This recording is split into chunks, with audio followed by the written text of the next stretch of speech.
Tanks report in. Red 10 standing by. Red 7 standing by. Red 3 standing by. Red 6 standing by. Red 9 standing by. Red 2 standing by. Red 11 standing by. Red 5 standing by.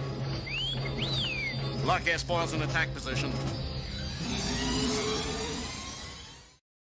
Hello, hello, everyone, and welcome to our Starships of the Galaxy program. I am Libba Beecham, the interim executive director here at the Northeast Georgia History Center, with our very, very, very special guests, Glen and Matt, who are going to tell us all about the excellent deals they have for us for their premium pre-owned starships, I believe, and they're going to tell us all about this. But this is a really fun tradition of having a Star Wars program of some sort ever since the pandemic, way back when. And the good old days. The good old days, right? Yeah. But we're happy to continue that, and especially happy to bring Glen back as a special guest, as he is our former executive director who's moved on to further galaxies out there. That's for new adventures. The outer rim. Yes. I'm at the outer rim now. Yeah. I'm hiding out from the authorities. Yeah, right. Yeah. And we also have Matt, who has been our resident Star Wars special guest for the last 3-4 years. Happy to be back. Yeah. So I am very excited to learn all about starships. That's what we're going to learn about today. And of course, if you have any questions for Glen and Matt, we will have time for a Q&A. And I might butt in with questions that make sense for the moment, but go ahead, throw those in the chat. And we'd also love to know where you're watching from today. And if you're in what part of the galaxy. Yeah, what part of the galaxy are you in? And yeah, so why don't we go ahead and see what sweet deals we have on these starships with Glen and Matt. That's right. Well, I do have to say one thing. You know, sometimes we start off with what we're wearing. I'm wearing my Solo shirt because unlike a lot of people who like Star Wars, I like this movie. And we were joking earlier. Solo. I liked it. I thought it was really good. And Matt's Star Wars shirt. Yeah. I will say I do have a very trusted Boba Fett T-shirt that my nephew has that I left at his house last time I visited. He's taken to wearing it all the time. I may not get it back. That's sweet. I like that. Yeah. He may be wearing it now while he's watching this. But he's got on a Hoth shirt. There you go. This is a standard issue snowtrooper undershirts so that your skin doesn't rub against the armor. Of course, that's what it is. Absolutely, yes. All right, guys. So you've got some excellent starships, and we're going to learn about. Maybe I'm in the market to buy a new starship, and I really just don't know where to start. So why don't you take it away? And perhaps, audience, if you have any questions about your own starship search and what kind of qualities you're looking for, what kind of upgrades you can get, then Matt and Glen are definitely the experts to talk to. I'd say there's some questions that you want to ask yourself, right? How am I just trying to putt around my local system, or am I trying to get up and go from system to system? Am I traveling on my own? Am I carrying some folks? Am I trying to haul some stuff? Are you trying to avoid Imperial entanglements? Yeah. And how much money are you prepared to spend on this? Some of these require some DIY touch. Some of them come fresh, ready to go, good to go. Astromechs. Glen, say a little bit about Astromechs. So, totally different specialty. No, but some of these models, you're going to need the Astromech to go along with it, because some of your larger models have inboard navigation processors, but a lot of them have put every single inch of space into performance or weapon systems or something like that. So an Astromech droid is going to be what you need for your navigational needs. And again, just down the street we have an Astromech shop, but that's not us. Not hard to come by, but not included in the purchase price that you see posted. No. So yes. All right. Let's see. All right, our first one. Now, a good price, 25,000 credits, good price, but what are the shortcomings of this TIE fighter? So, well, first of all, this is Imperial surplus, which means it's going to have quite a few miles on, quite a few light years on this thing. And this is really built for speed. It is very maneuverable. It is meant to be produced in large numbers and swarm onto an enemy, but it's not very comfortable. It doesn't have light speed capability at all. You have to depend upon another sort of mothership if you want to get to and from anywhere. But it's got plenty of weapons if you're looking to blast some things. Yeah, and and like I said, if you're just trying to get around your local system, you're not trying to get anywhere too far away. Hey, maybe all you need is a TIE fighter. Yeah, maybe that's all you need. They're maybe cheap. They're fast. Yeah, if you're not worried about anybody trying to blow you up, you don't need to worry about having a shield or anything like that. No. But you can spend a little money if you do want to upgrade it. You can add some stuff to it, but it will slow it down, will it not? It will. It will. These things, like I said, they're built for speed and maneuverability, not for. They're not super modifiable because there's just not that much to them. Yeah. There's not that much to them.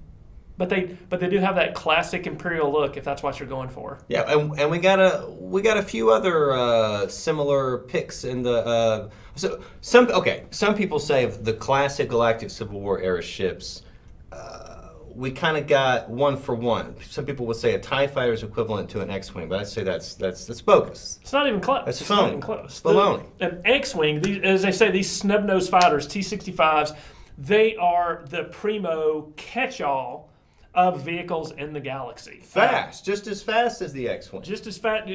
Yeah, they're fat in a straight line. Yeah. They're not quite as maneuverable, but they're fast in a straight line. They come with more laser cannons than a TIE fighter. And they are hyperspace ready. Yeah. Out of the box, ready to go. I mean, it's a pretty penny more expensive. This is specifically the X-Wing model. I was learning a little bit. There are a lot of X-Wings. I did not know that. When I was getting to know X-Wings, I was trying to find figures for this stuff. This is specifically the model that Luke Skywalker has, the T-65B, manufactured by Incom Corporation. S-foils. Not all ships have those. Talk a little bit about S-foils. No, so the S-foils, you want to close those up for fast sublight travel or hyperspace travel because they're a little wibbly wobbly and they can mess with the stability in flight. But if you want to break those out to increase maneuverability at sublight speeds and to spread out those blaster cannon shots, that's why they're there. Yeah. And now, these do fire proton torpedoes, but the proton torpedoes are extra. Yeah, that's right.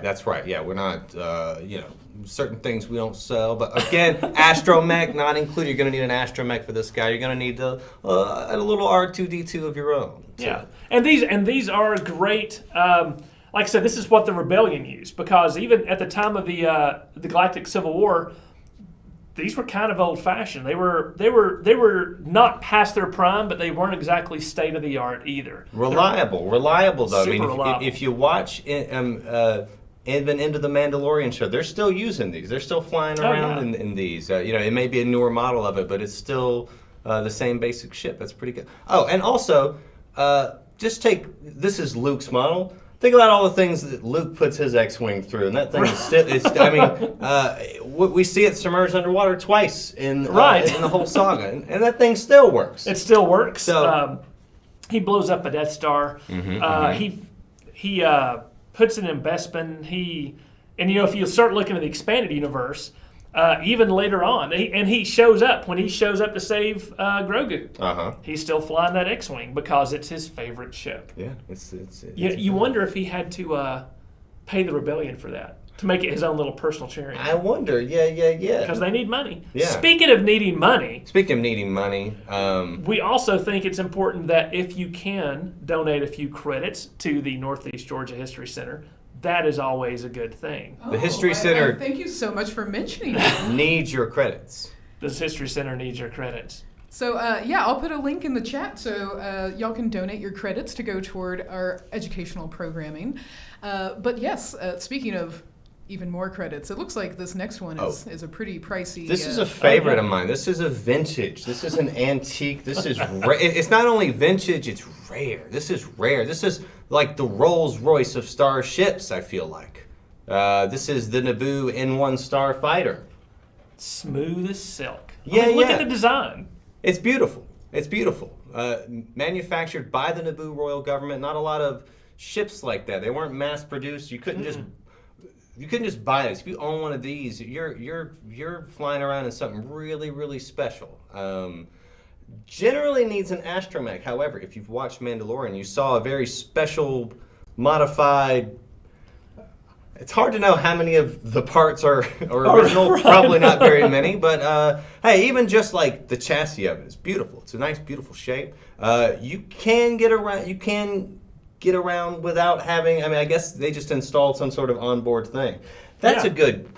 He flies around without astromechs, but his ships tend to be bigger. Like his previous ship. Right, was the much Razor bigger. Crest is a little bit bigger, and I'm guessing by this point you also have some miniaturization of the technology. Maybe. Now it is a little bulkier. I think. I feel like it's a lot bulkier. And remember, by the time we get to Mandalorian, the N1 is almost 40 years old. There's about 40 years between when young Anakin flew these around, the Trade Federation droid ships, and the time we get to Mandalorian. That's about 40 or so years between when they were slick and prime and able to be maintained by the Nubian government, and then you get to a post-imperial situation, which is why it looks so sort of thrown together, hot rod-ish. Yeah. Very cool. Even in the thrown together design, still looks very sleek. I don't know. If it were me and I had the money, this would be the one that I would get. This would be the one I would get. I got fond memories of this one. 180,000. Yeah, it's a lot. Yeah, you could buy a couple of X-wings for that, but I mean, come on. It's a piece of history. It is a piece of history. Turn heads. Okay. All right, let's talk a little bit about classes of starships. So I think we have like a typical starfighter, which we could put like X-wing and TIE fighter in, but then there's a faster, lighter class called the Interceptor. And this is the first one that we're seeing in the series, the TIE Interceptor, which we've seen in some of the movies. It's equivalent, I guess, on the Rebel side would be the A-wing. That's a good comparison. It is built for speed. It is built to go fast in a straight line. And, it's a snazzier look. I feel like it's a snazzier look than the typical TIE fighter. It just... Yeah, I mean, it looks a little more aggressive, I guess you could say. Yeah, it's something that... It's like it's got claws reaching out to get you. Yeah, I could imagine these being like almost like a racing sport where you only race TIE Interceptors, and that being kind of sort of like the stock car, and only it's stock Interceptors. Yeah. Again, though, hyperspace only with upgrade. You gotta spend a little extra. 50,000 is. It's not a lot, but if you have to spend a little extra money, again, if you're just scooting around your local system, that's okay. That's okay. But... And these are sort of where the better pilots in the Empire went. They put them in interceptors, and spoiler alert here for season 3 of Mandalorian. These pop up in that late a time frame, and he seems more afraid of these than he does other Imperial ships. Okay. I haven't watched it yet. So. Yeah. Okay. Surprise. Tight. Okay.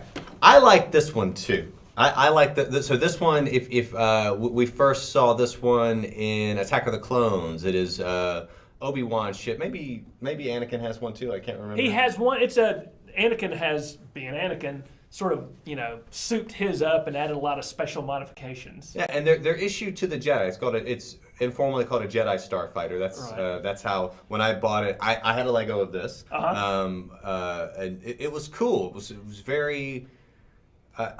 you know what? I haven't mentioned... actually, this is the first one. The Kuwait Systems Engineering Company. Some of my favorite ships on this slideshow they made. And I didn't know when I started that they made so many of the same They ones. are the preeminent, ship manufacturer in the Empire. Yeah. / Republic.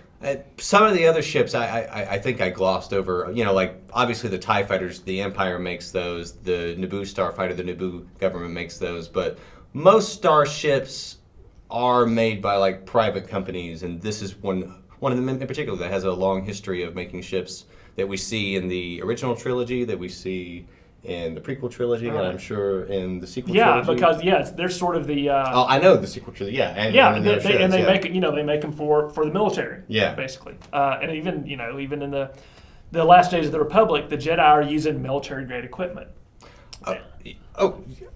This is the first one we've seen with a hyperspace ring, which Yes. is cool. I love that because what you've got is the ship itself, again, is fast and maneuverable, Like a TIE fighter. like a TIE Yeah. fighter. But if they need to get from one place to the other long distance, they need that hyperspace rather than bulking it up or changing the configuration of the ship. It just goes in and it docks in that ring, and then Be a little stressful though, having to like leave your ring out. you got it. I mean, somewhere. that's just it. You've got to get to it and Yeah. hope it doesn't get destroyed if you need to Yeah. make a quick getaway. They made a toy of this too, and the toy. Yeah, my Lego didn't come with a ring. Yeah. But, yeah. Now, just like here, ladies and gentlemen, it was sold separately. The hyperdrive ring is sold separately. Yeah. That is true. That is true. And it makes you wonder. I bet you could probably configure something similar for a TIE fighter if you wanted to. If you wanted to. Probably get something like a hyperspace ring going Yeah, for a TIE I fighter. think so. But yeah, it was. I mean, it was, and you know, that was the thing. I wanted to make sure that you could take your Delta fighter and put it into the ring, the toy, like a glove. Yeah. Delta 7, it's a classic. It's an antique. Again, you know, when you get an antique, you do pay a little more for it, but you know, well, it's worth it. It's worth Right. it. Yeah, we like this It's like a stuff. fine we like import. the vintage stuff. Right. Yeah. Of course, hyperspace not included. Okay, another KSC ship. This one is interesting. This one is KSC manufactured, but look at it. Doesn't that look like a TIE Interceptor? Oh, it's like they're developing technologies that evolve over time. That's right. Not only is the cockpit got a similar shape to the window, this ship actually uses twin ion engines. This is a TIE fighter, technically speaking. Right. It's a proto. It is a prototype. This is the first TIE, anything like a TIE fighter that we see in the Star Wars saga, chronologically speaking. This is it. Yeah. And it makes that classic TIE fighter sound that we're so used to hearing. They used this in Revenge of the Sith in the Battle of Coruscant. They as did. far as I Yep. remember. Yeah. Anakin and Obi-Wan were flying one of these. This also has S-foils. This has S-foils like the X-Wing will. So this really strange ship in that it's got S-foil. Probably the first one that I've noticed with S-foils that I can think of, but also has a twin ion engine. And is the second, I guess, iteration of the Jedi Starfighter. It's one of the Jedi Starfighter. The one we see. We have a question. I see we have a question. I believe this might refer to the last one, the Delta 7, asking, so like a slingshot, or does it take it with them? And I wonder. Oh you know, yeah, Yes. the ring, the hyperspace ring. Basically, the ship comes in and docks in the ring like a hard dock, and then becomes basically part of the fighter. Yeah. And then so when you activate the hyperdrive, Yeah, the hyperdrive is on board the ring, and that's what is pulling the ship. Yeah. so the ring goes with it. Yeah, it's almost like a chariot. Yeah. Right. Yeah. So this one, although we don't see it, we don't see the hyperspace ring for this one. I looked it up. It would have It a would have hyperspace one, ring. Yeah. So it, but it's got that look like, and it is an interceptor class, so it is fast and light. 130,000. Vintage Again, you're look, getting classic look. Yeah. that military grade. All right. Now this one is my favorite. Is it really? I think it is. Yeah. At least of the original trilogy ships, as what it's also manufactured by KSC, and it kind of, if you look at some of the other KSC fighters, kind of looks like it. And this is Right. the interceptor of the rebellion. Because the rebellion is using at the time old beat up X-wings, old beat up Y-wings, which went back to the old Republic days. But the A-wing, at the time of the second Death Star, this was a brand new state-of-the-art thing that we're not sure how they got it. They must have had to make a deal somewhere. Yeah. I mean, this is something that the Rebels had that the Empire doesn't. It's pretty cool. And I only wish that it got a little more screen time in the original trilogy. However, one of the shows, I think maybe Rebels, which I haven't watched, it appears they get quite a bit of screen time. That there's like a whole fleet that's some of the characters. You know where else this got a lot of screen time after Return of the Jedi? Where? Do you remember watching or seeing Droids, the cartoon that came out after Return of the Jedi? No. It was a limited run cartoon that was focused on R2-D2 and C-3PO. Okay. And they had adventures. But one of the guys in the cartoon had as his main little ship the A-Wing. Oh. And that's that. And so they released that A-wing under the droid's name, which made it for a while a very rare one because it was a limited run. That's very cool. Yeah. Yeah, that's the only way you could get one. It didn't come with Return of the Jedi logo box because they never bothered to make it. They didn't make it until droids. That's interesting. So if you tried to get one back then. So when they remade all these things, like for the when the prequels came out and they were reissuing some stuff, boy, I snatched one of those up. Isn't it funny how, especially with the Legos, if you look up any of the individual ships that get a lot of screen time, anytime any Star Wars property comes out, be like, we have a new Y-wing for sale. We have a new X-wing for sale. Yes. We have a new Lego Y-wing, very different from the last Yes. one. So many. The paint scheme is a maroon rather than a red. If I could go back to the A-wing slide for just a second. So some of the image in the bottom right. In Return of the Jedi, when Vader's Star Destroyer gets destroyed, it's because one of the A-wings gets shot and flies into the shield generator. Yeah, into like the bridge or whatever. Oh no, it's right. It does go into the shield generator. And the whole thing crashes into the Death Star. Into the Death Star too, and that's the image of the A-wing coming at them and them trying to run away. Even the rebellion needs kamikazes now and again. But let's see that.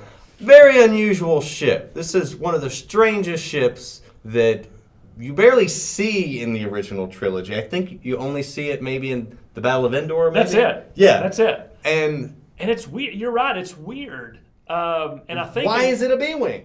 That's one question. Oh, I know. Why B?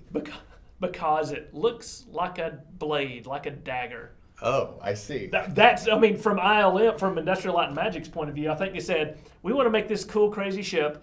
We just need to make some different looking ones. Here's one I made over the weekend. It looks like a blade, a dagger. Let's call it a B-wing. Okay, put it in. Okay.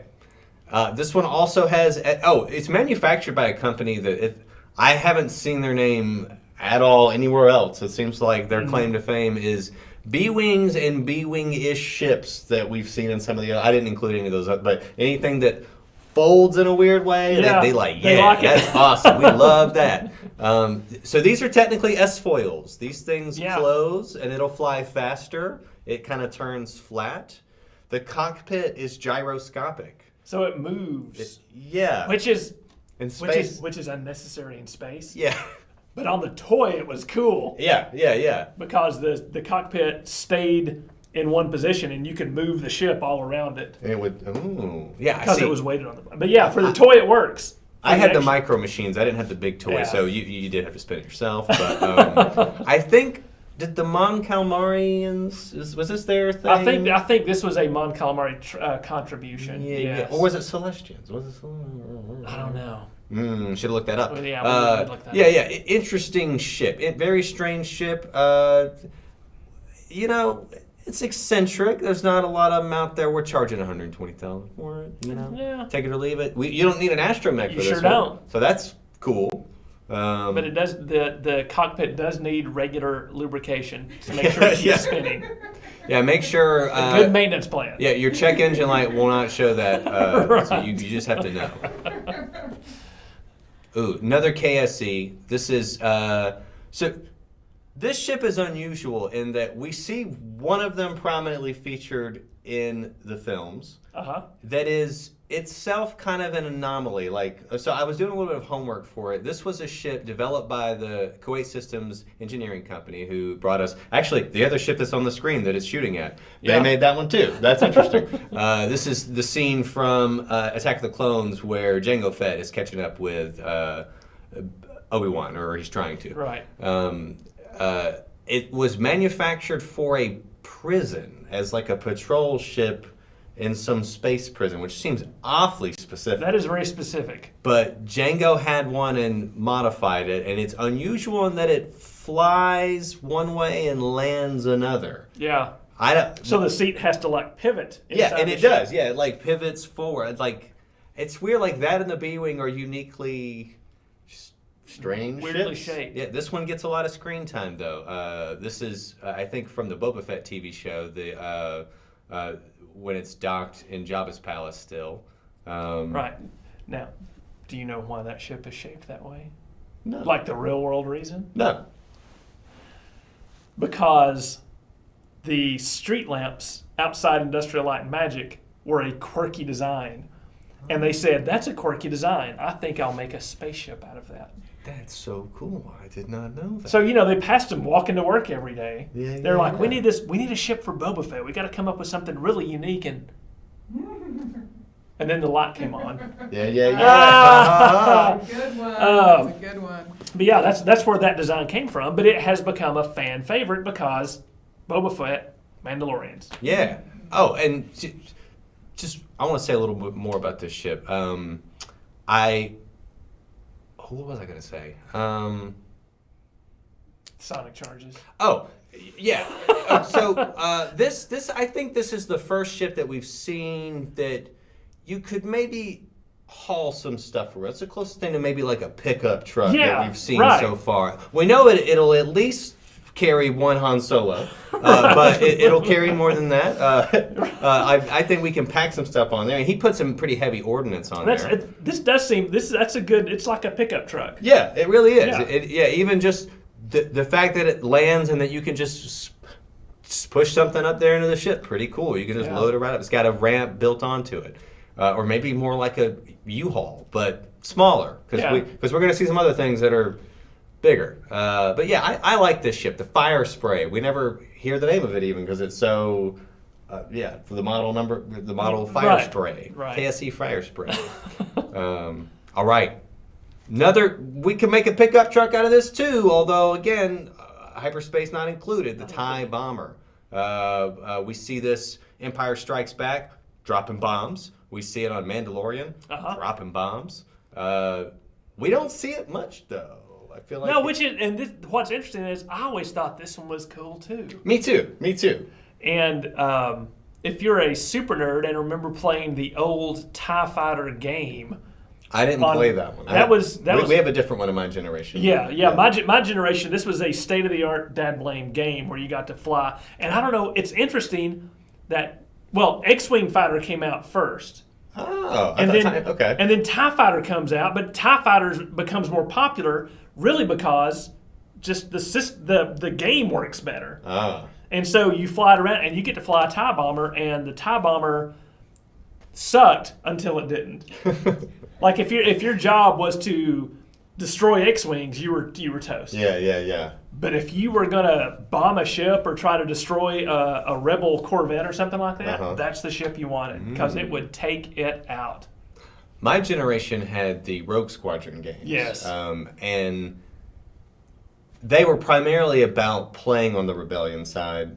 So the equivalent were the Y-Wing mission. Well, maybe I'm getting ahead of myself because we're going to see the Y-Wing in a minute. But that's all I'll say. But yeah, it's slow. It is a slow ship. It is. It's actually significantly slower than the Y-Wing, which I was surprised. Yeah, but I think it's cool that they thought ahead enough to have a military vehicle that bombs things in the Star Wars universe. Yeah, I think it's funny that they send it down to. It always amuses me when they're hiding in. I mean, they don't know that they're in the creature, but they're hiding in the creature in the asteroid, and that the Empire's just go drop bombs on it. Yeah, and maybe that'll kill them or bring them out. and they're just like shaking, like, oh, they're dropping bombs up there. That always kind of amused me. But yeah, TIE bomber. I like that they don't get cooler. It's just like TIE bomber. Yeah, TIE bomber. It's right there in the name. Y-wing, the BTL A4. Again, much like the X-wing, there are so many Y-wings. I was learning so many because they get a lot of screen time. There's always a lot of like good guys, and it seems like every time there's a Star Wars, they're like, well, this is a different version of the Y-Wing. So, so we're going to give it a name. This is the BTL A4, which is the one you see in the original trilogy. Faster, significantly faster by a factor of 20 than the TIE Bomber. And it's got hyperspace, which is nice. And co-pilot, and it's got an ion cannon. Most of them are fixed with ion cannons, which is not a common armament for other fighters. Oh, that's true. Yeah. You talking the thing on top? The little turret on top is usually an ion gun. But So this was in the original trilogy. Again, I always thought the look was really cool. Yeah. I don't know how much of Clone Wars that you've watched. I haven't watched much. But what they did, they took the Y-wing and they basically reverse designed and engineered it. So like the one you see in the original trilogy, you can see that it's got you can see a lot of the machinery to it. Yeah. But in Clone Wars, they've basically put cool covers over it, and it is because in the Clone Wars it was brand new. And so it's got this slick look that looks a lot like an N1, only with the engine's back here instead of up front. Yeah. So it's got this very sleek look to it, which makes sense because if that's state of the art then, by the time you get to the Rebellion, it's old and it's military surplus, and they've had to tear off all the unnecessary stuff and tweak it here and there. I always liked how you could see so much of the hardware on the Y-wing. That was always it's the only ship that was like that that I can remember. It's like a dune buggy that used to be a Volkswagen that you took all the body panels off. Yeah. And you're dropping bombs out of it. Need an astromech. And the Y-wing missions on Rogue Squadron are so hard. They're so hard. Yeah. It's just like slow, and you drop the bombs. And you're getting shot all the time. Yeah. It's by rough. TIE fighters. All right. Another famous ship that we only see one of these, and it's by far the most famous Star Wars ship. It has to be. It's arguably, it's definitely one of the most famous ships in sci-fi-dom. I agree. I might say most famous. What would be a competitor? The only thing I can come up with is the USS Enterprise. Yeah, Enterprise. Yeah, and also it's important. This one, there's a ship, an individual ship with a name. Associated with this. So this is called the YT-1300. It's a light freighter. Although it's interesting when you look at the ship, like how much could you really put in this thing when you? Because this is all engines. Yeah. Yeah, and there's a lot of place for people to sit. But hey, it's a light freighter. All right, folks, and it's a bargain. 25,000 credits. However, I mean we want to be honest. We want to be upfront. Yeah. $25,000 credits. $25,000 does not get you a Millennium Falcon. No, that is a stock. Like you say, this is kind of the U-Haul of the galaxy. Yeah. It is made to haul a little bit of freight. Yeah. And get you there. Yeah, it's almost like a Honda Civic. You can modify a Honda Civic so where it just looks enough. That's what a ship like this is for. You want to add. You want to add little stuff. You want to add stuff to it. You want to and he has all. If you'll remember, let's just name some of the stuff that Han Solo upgraded. He has those compartments that he's got hidden compartments that you can't scan through. If you try to scan for human life, they don't show up in these compartments. It's got concussion missile launchers put into it. It's got military grade guns on it. It's got an Imperial grade radar and electronic warfare system. It's got a full shield. Full shield capability. Military grade shield capability. A generally reliable hyperspace engine. When it works, it's the fastest ship in the galaxy. Yeah. I also love that nickname, the fastest hunk of junk. Because it kind of leaves it ambiguous of how fast it is compared to everything else. Right. It's the fastest hunk of junk. Yes. And I love that about it. And also, this ship, in a very similar way, a lot of the hardware feels kind of exposed, at least on the Falcon. There's just like parts of it that feel like... On Han's Falcon. Again, the movie Solo, you see sort of the origin... Actually, behind our text, I wanted to get a lot of pictures of it. You do see, this is when it was under the ownership of Lando Calrissian. It still has the pod. It is sleek. Yeah. It is well kept. It's got a fresh coat of paint inside and out. He keeps it immaculate on the inside. Yeah. Because he's Lando. He's Lando. He's a guy in style. He's a stylish guy. Han's a little, not as scruffy looking. He's scruffy looking. And that is a bargain. 25,000 credits. Right. Like the money that you'll save, you can put all kinds of cool gizmos in it. And hey, it's hyperspace ready. That's right. Ready to go. All right. This is a big price tag on this one because it is a unique. Connoisseurs type ship. Well, and it's right there in the name. This is advanced. It's advanced. It's advanced weaponry calls for an advanced price. $350,000 is the asking price for this bad boy. Flown, not uniquely necessarily, but the only time we see it in the movies, it's flown by Darth Vader. Apparently, there were a few of them flown. This is like an experimental prototype TIE fighter where they were trying to make a good one. Make a good one. It's got built-in hyperspace capabilities. It has shields, right? It's got advanced weapon systems. They're basically trying to take a regular old TIE fighter and make it compete with an X-wing. Yeah. That's what they're doing. This ship is the reason Darth Vader was the only one to survive the Death Star attack. Because if you think about it, everybody else in their normal TIE fighters, where are they going to fly off to? He's just going to punch. He's going to punch it and go and get out of there. Yeah. And this ship, this was available on the Rogue Squadron game too. There was a level that you could play where you could play the attack on the Death Star. Yeah. As Vader, and you'd win. It would end with you killing Luke, and then I was like, "Oh well, Empire saved. Empire wins." Ha ha ha. You could, when you got further on in TIE Fighter, you could fly this too, but you had to get up to the top levels to be able to choose this one. But man, it was sweet. Yeah. Very cool. Sweet. Very cool. All right, for spending a little bit more, if you have the kind of money to drop $350,000 on just a single person starfighter, that's great. If you're just made of money, that's fine. If you want to spend that kind of money, but more practical shit. You want to carry a lot of people, 600 passengers. The Corellian Corvette, 400,000 credits. It's a lot, but 600 people. You can take your family to the beach in this thing. Yeah, your family. To the beach planet. Yeah, you could probably take all of your coworkers with you if you wanted to. It's not a beautiful ship necessarily, although it's beautiful to me. It's in the eye of the beholder. Yeah. So famously, this particular model was used. The Tantive 4 is one of these bad boys. The Tantive 4 that we see at the opening of A New Hope. It's the ship that's being chased. Leia Organa and her folks are on board, is being chased by the Devastator Star Destroyer. It's not a military ship, but they use it as one later. Right. Because it's what they have. Yeah. Any ship's a military ship if you put enough guns on it. Yeah, if you put guns on it, yeah. So, it's designed to carry people, though. So it carries people.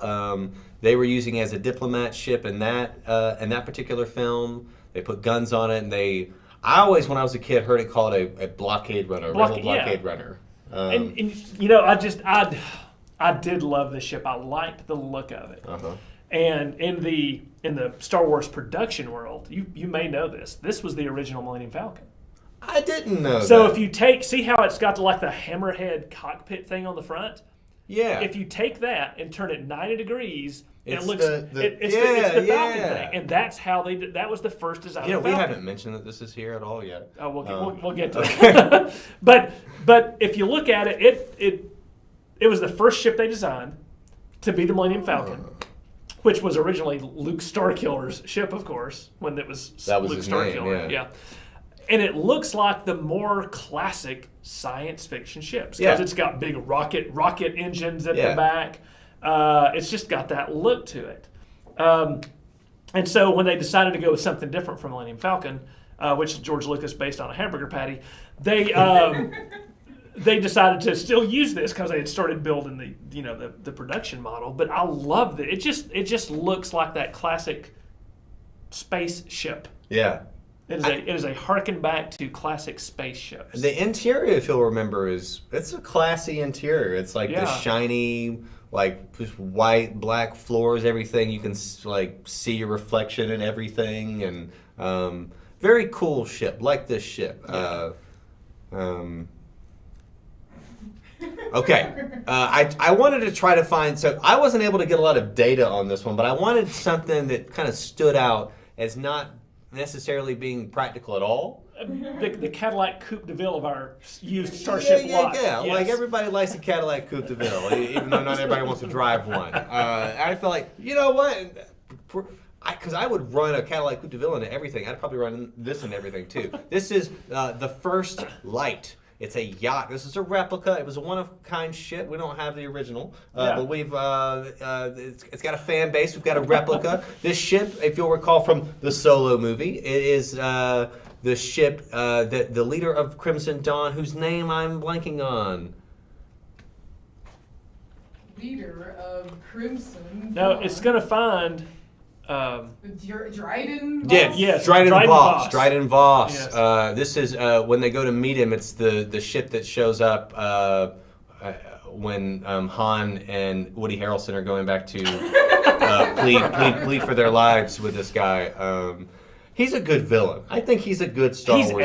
He's excellent. He's good in everything he's in. He is. But I feel like some of the Star Wars scripts that I haven't liked as much, I think have suffered primarily from not having a great villain. And I feel like he was a good villain, even though the movie didn't necessarily, the movie wasn't about having a villain, but they needed one, and he was good. You know what I mean? He was. He served the part. And the part was real well written, and he wasn't the villain, he was the bad guy. Yeah. Like he was literally the bad guy. Yeah. Right? To compare him to, I thought that the villain, this isn't Starship related, but I thought that the villain in Rogue One was I thought he fell short. Do you feel like he was a bad guy and not villain too? I think. I need to rewatch that. Yeah, I think he was what they were trying to make him is the exemplar of the corrupt corporate technocrat. To use I think we Johnny just found, big word. We found next year's theme, though. Wouldn't it be fun to focus on the Star Wars villains? Yeah, there you go. Yeah, that would be a good. All right. Remember that, folks at home. Hold us to it. We're gonna do the Star Wars villains next time. Anything more to say on? Nah, First Light's classy. All right, now to the good stuff. She didn't get this stuff from us. Black market Imperial cruisers. We're not even supposed to have this stuff. We don't have. It's this not on the stuff. lot. Yeah. It's at the warehouse. We'll send you to meet a guy. There'll be a password. We'll be there. We'll blindfold you, take you somewhere else. There'll be another password. Yeah. Let's see. The first one, the Class 546 light cruiser used by Moff Gideon. Mm-hmm. Moff Gideon in Mandalorian. This is the ship that Luke Skywalker comes and saves the day.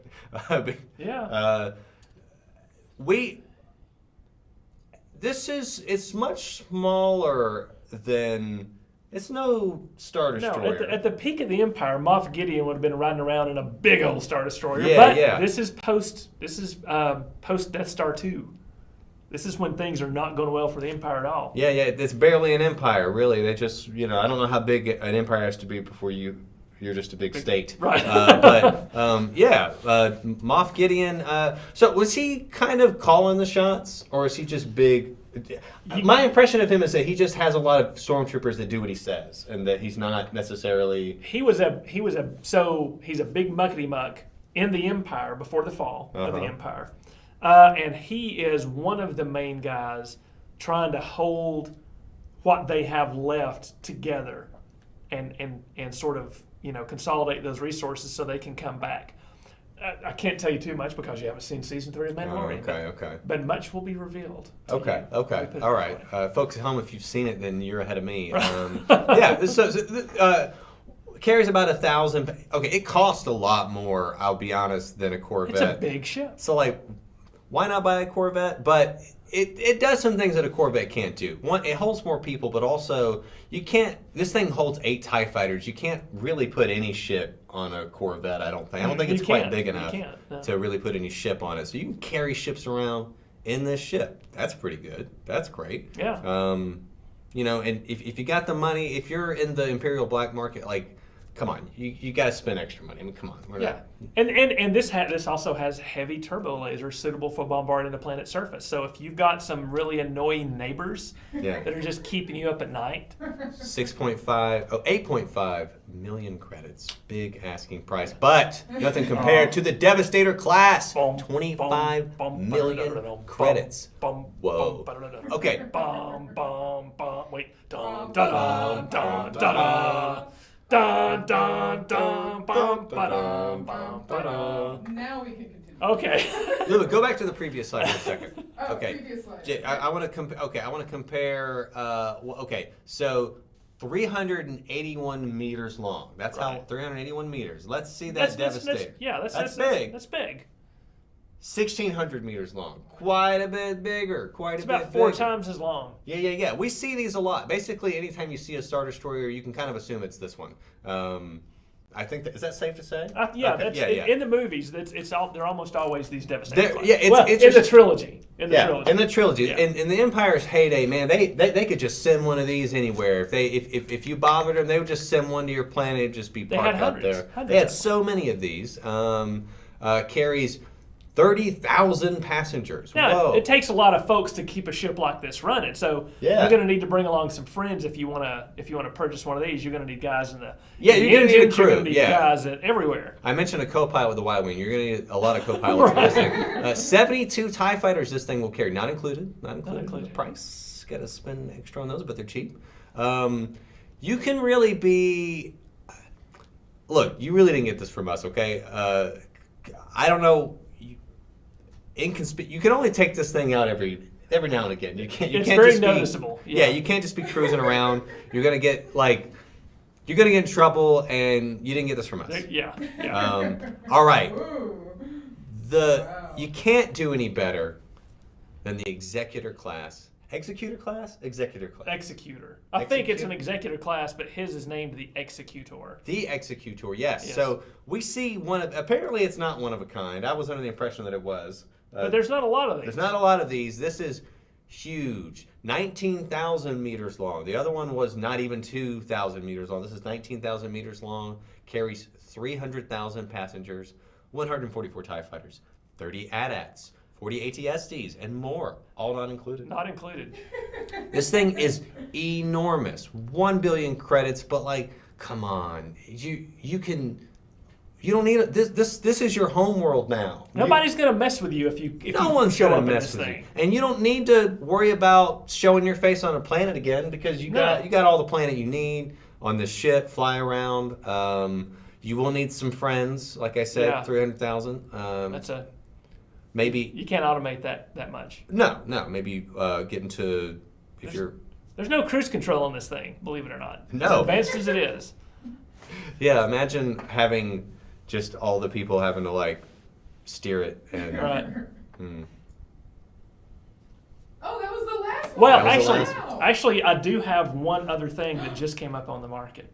Oh, all right. really? Let's see it. A special deal. Oh, and we go into space and back.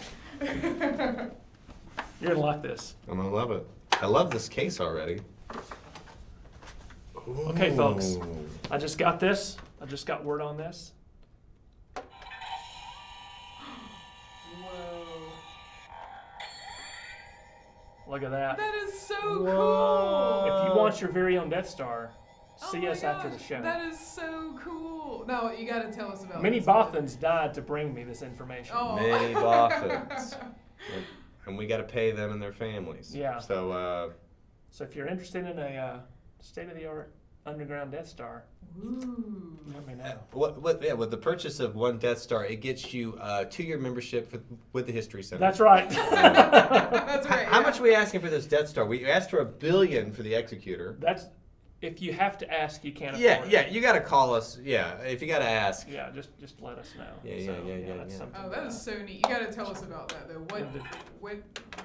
Where did you This get that? this Where's is it in the from? movie. No, this was a little feature that was expensive, but I found it at a Goodwill. What? No Oh. way. I No found it at a way. Goodwill, and so it's like this little basically it's a Rebel Alliance secret information carrier. So you Is it open like it it up, scans your eye? Is that what's kind of. the So you retina open it scanner? up, and it's got like the Rebel files in here. Oh, It that's tells you so about the Rebel. fun. And then just let me push that button again. Ready? Whoa. That's See, good. even though this That's is a solid. projector, it kind of looks like it might scan your I know. Your retina. And then if you want to, I can Ooh, also do that's so the cool. red Return of the Jedi. Oh, the Death Star 2. The Death Star 2, but we don't have one of those. The prototype got destroyed, so.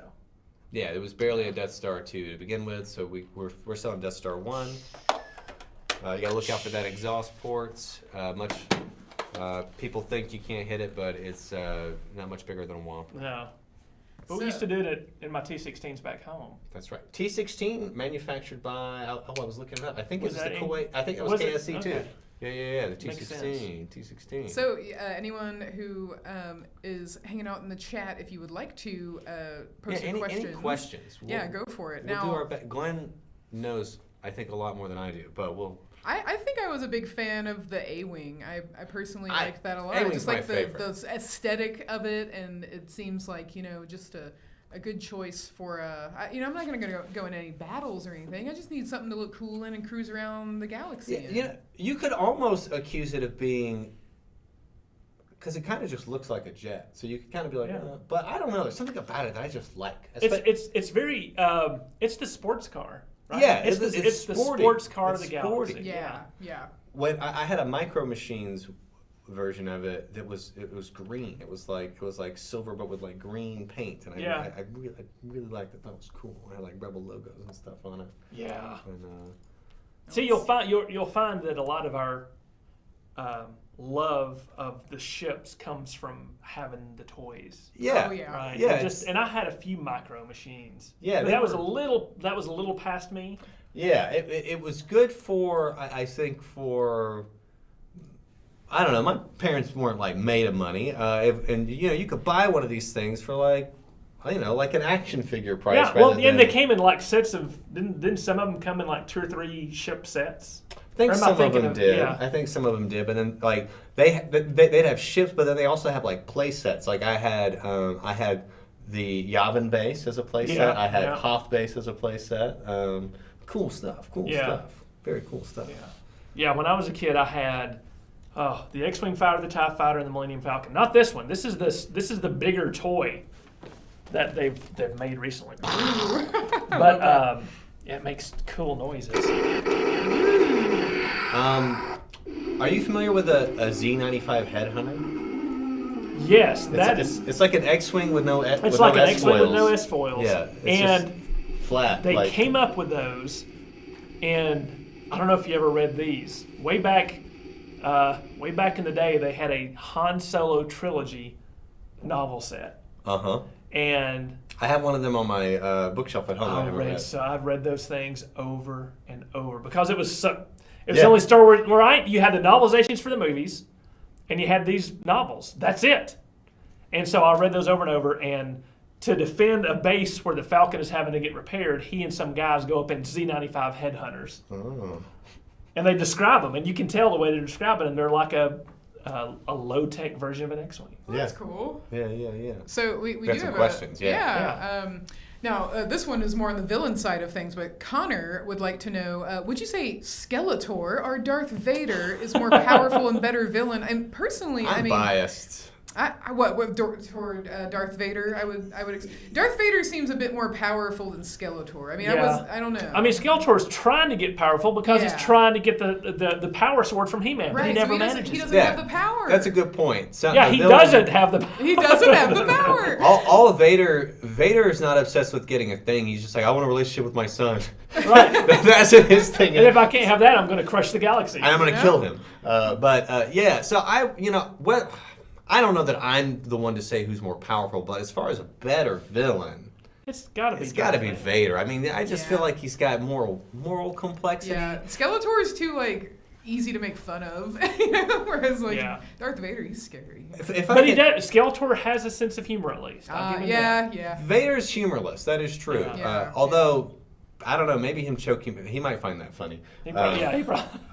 So if you guys will entertain an aside for a moment about Vader, and you'll recall in the original trilogy, and there's a similar thing going on in the sequel trilogy too. Obi-Wan is wrong. He's convinced that Vader. Let's hear this. He's convinced that Vader's irredeemable. Yeah. He says that. He says that. He says it over and over. Yeah, and Luke doesn't listen and turn. Or do you think it was one of those where I think he genuinely thought that because of his own shortcomings and relationship with him, and You think Obi-Wan thought it? I think he genuinely thought that, and I think it's interesting that the sort of arc of the movie is that proving to be wrong. And there's a similar Luke has that feeling about Kylo in the sequel trilogy. He's like, which is why I don't buy the sequel, because if Luke because Luke would know better, you think? If Luke can see the good in Darth Vader and risk the entire rebellion to try and bring him back, he's not going to try to lightsaber a teenager in his bed while he's asleep. That's a good point. Good point. Luke was full of hope, right? Yeah. He was hope. That was the name of the first movie, A New Hope. Yeah. And suddenly in the sequels, he's given everything up and is tossing lightsabers over the cliff. No.